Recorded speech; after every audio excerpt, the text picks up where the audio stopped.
Election campaign में था, Australia में था, उससे पहले सऊदी में था, तो बहुत थका हुआ था, गला खराब था, मुसलसल दिन में 5-5, 6-6 सभाएं करता था, भाषण देता था। तो मैं बड़ा सोच के आया था कि पता नहीं मैं आज पढ़ पाऊंगा नहीं पढ़ पाऊंगा। एक बात मैं यहाँ डाइस पे खड़ा होकर के अपने जिम्मेदारों से कहता हूँ और इस टीम को मुबारकबाद देता हूँ।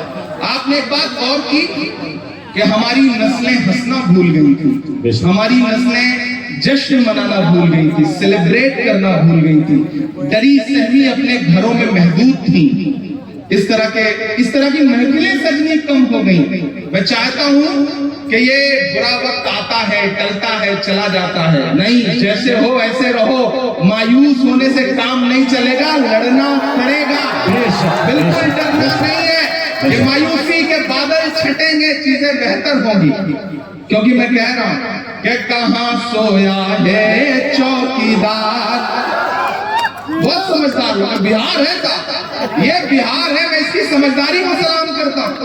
वो बिहार के 3 बुजुर्ग गुजर रहे थे, जैसे यहाँ बैठे हुए हैं, तो उधर से एक खूबसूरत खातून गुजरी, तो एक ने उन्हें गौर से देख के कहा सुभान अल्लाह,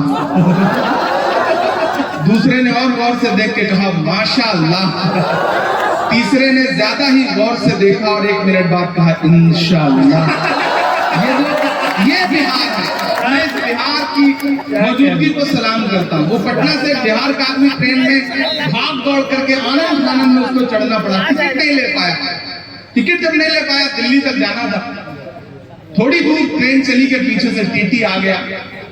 अब उसने जैसे ही टीटी को देखा, उसने सोचा जान कैसे बचे। उसने एक चादर निकाली, बिछाया और 2 रकात नमाज की नीयत बांधी। उसने सोचा जब तक नमाज पढ़ता रहूंगा टीटी गुजर जाएगा, बात खत्म। लेकिन टीटी भी समस्तीपुर का था, समझ गया खेल, वो भी वहीं पे जमा के बैठ गया कि चलो फेरो सलाम, फिर बात करते हैं। अब उसने रकात लंबी की, अत्तहियात सब पढ़ता रहा, सोचता रहा कि टीटी गुजर जाए, टीटी नहीं गुजरा।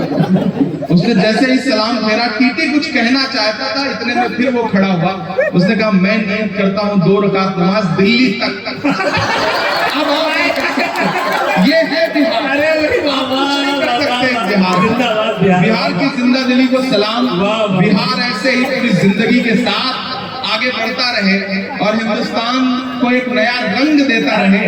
बिहार के नाम एक बार हाथ उठा करके ताली बजाइए। कहां सोया है चौकीदार। मैं नाम नहीं लूंगा, नहीं आप जान जाएंगे कि मैं किसकी बात कर रहा हूं, लेकिन आप पहुंच जाएंगे।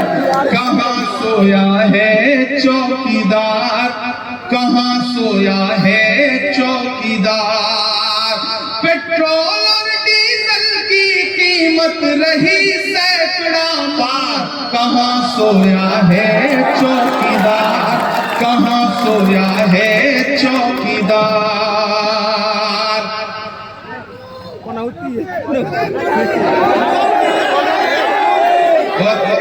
11 मैच लगातार जीते, फिर पता नहीं क्या हुआ, पता नहीं क्या हुआ। आप बहुत समझदार लोग, आप ही अंदाजा लगा सकते हैं कि क्या हुआ होगा।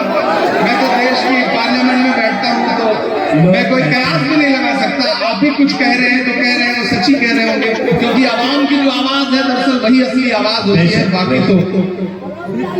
अच्छा, उसके बाद अगला T20 हुआ तो जीत भी गए, ये भी कमाल हुआ।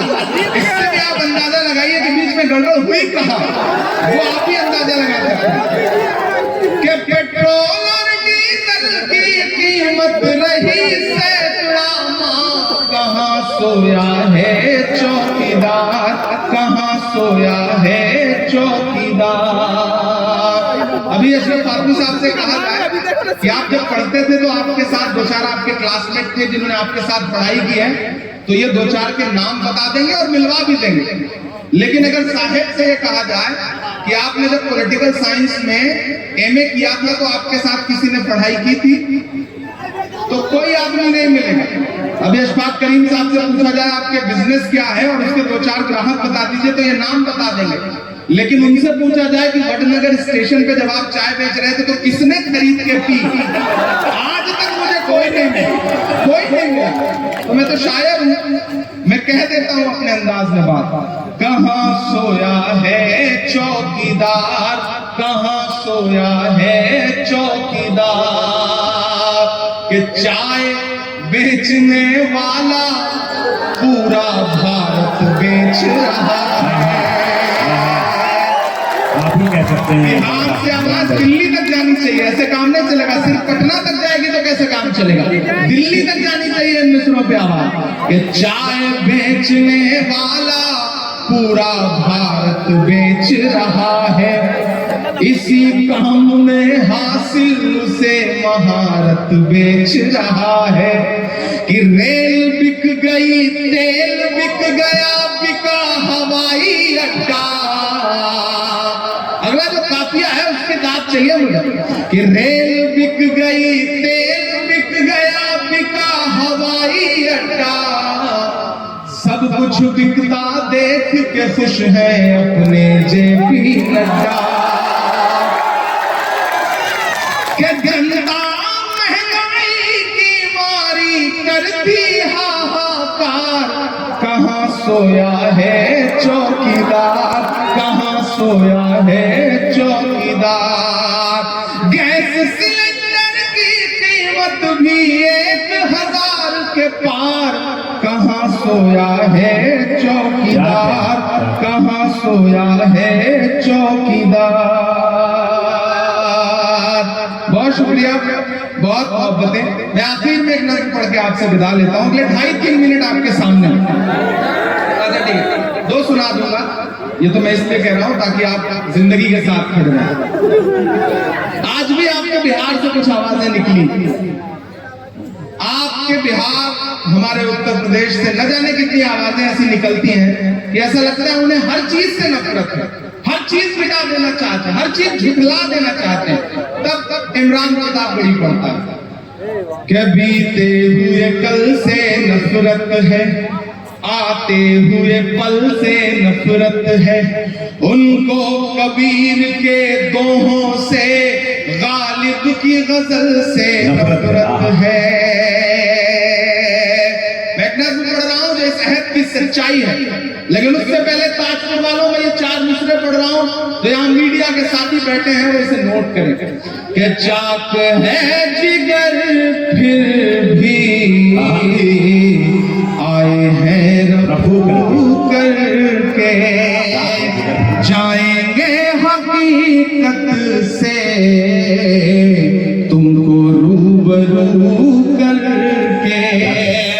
प्यार की बड़ी इससे और मिसाल क्या होगी। हम नमाज पढ़ते हैं गंगा में वजू करके इमरान भाई क्या कहने, हम नमाज पढ़ते हैं गंगा में वजू करके। तो मैं ऐसे तमाम नफरती चिंटुओं के नाम एक नज़्म पढ़ रहा हूँ। कि बीते हुए कल से नफरत है, आते हुए पल से नफरत है। उनको कबीर के दोहों से, गालिब की गजल से नफरत है। थके तो नहीं है? कि बीते हुए कल से नफरत है, आते हुए पल से नफरत है। उनको कबीर के दोहों से, गालिब की गजल से नफरत है। वो एक इमारत जिस पर दुनिया भर की मोहब्बत ना करे, वो एक इमारत जिस पर दुनिया भर की मोहब्बत ना करे। मेरे देश में कुछ बेशर्मों को उस ताजमहल से नफरत है। मेरे देश में कुछ बेशर्मों को उस ताजमहल से नफरत है। बेजान सी उन दीवारों में, सुनिएगा मिस्रे, के बेजान सी उन दीवारों में चाहत ही चाहत पाओगे। बोलो क्या क्या झुठलाओगे, बोलो क्या क्या झुठलाओगे, बोलो क्या क्या झुठलाओगे, हाँ। बोलो क्या क्या झुठलाओगे, जिंदाबाद। कि तलवार उठाई हाथों में तो हम टीपू सुल्तान हुए। मुझे लगना नहीं चाहिए कि आप थके हैं। मैं एक एक नाम गिनाता जाऊंगा और बिहार उन नामों पर मुहर लगाता जाएगा। मैं पढ़ता हूँ। जी हाँ। तलवार उठाई हाथों में तो हम टीपू सुल्तान हुए, शहनाई छूली होठों से तो हम बिस्मिल्लाह खान हुए। तलवार उठाई हाथों में तो हम टीपू सुल्तान हुए, शहनाई छूली होठों से तो हम बिस्मिल्लाह खान हुए।